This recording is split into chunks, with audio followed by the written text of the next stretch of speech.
Well, the Department of Corrections stands to lose millions of dollars in funding because of our state's budget crisis. Today, department heads let the legislature know just how bad the outlook could be.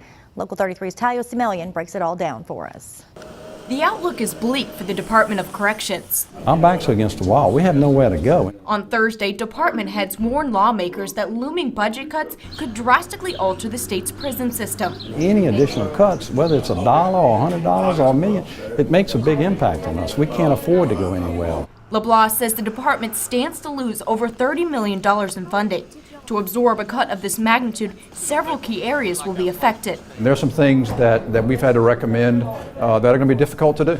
Among those, reducing the cost of keeping local prisoners by $2 a day. Lock and feed is what I call it, and can barely do that. The sheriff's having a hard enough time making it on $24.39. LeBlanc also recommends reducing the per diems of our state's 2 private prisons by $9 a day. We would have to shut down a state-level prison, and we would have to house those offenders at the local level. But finding a local place to house these inmates will be a struggle. There are a substantial number of offenders at that state-level prison who have medical problems, mental health problems, custody problems, behavior problems, and those people aren't suited for the local level.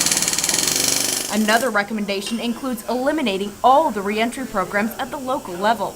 Reentry programs play an integral part in preparing offenders to be productive members of society.